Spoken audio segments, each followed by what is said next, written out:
Dans cette vidéo, nous allons traiter d'un automatisme qui fait partie de la sous-partie évolution et variation et qui s'appelle calculer un taux d'évolution, l'exprimer en pourcentage. Nous allons donc apprendre à traiter deux types de questions. La première, c'est avec les soldes, le prix d'une chemise est passé de 80 € à 56 € et il s'agit de calculer le pourcentage de remise. Et la deuxième, c'est le prix d'une action cotée en bourse est passé de 300 € à 321 € et il faut calculer le pourcentage d'augmentation.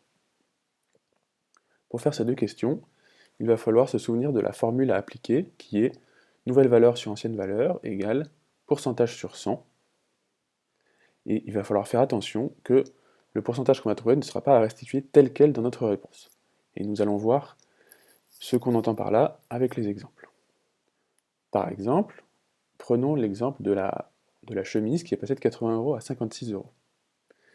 D'après la formule nouvelle valeur sur ancienne valeur égale pourcentage sur 100, nous allons calculer le pourcentage de remise.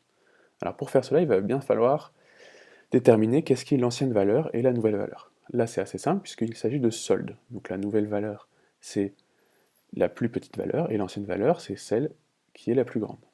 Donc l'ancienne valeur, ça va être 80, la nouvelle valeur, 56, et pour trouver le pourcentage, il va falloir faire un produit en croix. Le pourcentage ici sera égal à 56 fois 100 divisé par 80. Maintenant, il va falloir simplifier cette fraction. Alors nous pouvons commencer par voir que ici, nous avons deux multiples de 10, 100 et 80, que nous allons pouvoir simplifier. Donc, nous allons pouvoir barrer les deux dernières zéros. Ça va nous donner 56 fois 10 sur 8. Et maintenant, 56, on peut voir que c'est 8 fois 7, et on va pouvoir simplifier les 8 ici. Ça va nous donner le pourcentage égal à 7 fois 10, soit 70. Alors la réponse n'est pas 70, puisqu'on parle d'un pourcentage de remise. Donc il va falloir voir que ici, le pourcentage de remise, ce n'est pas 70, mais 100 moins 70, c'est-à-dire 30. Donc ici, le pourcentage de remise, c'est 30. Pareil, avec l'exemple de l'action cotée en bourse qui passe de 300 à 321 €, nous allons utiliser la formule nouvelle valeur sur ancienne valeur égale pourcentage sur 100. Ici, nous parlons d'une augmentation d'une cotation en bourse. Donc l'ancienne valeur, c'est la plus petite, ça va être 300. Et la nouvelle valeur, ça va être la plus grande, c'est-à-dire 321.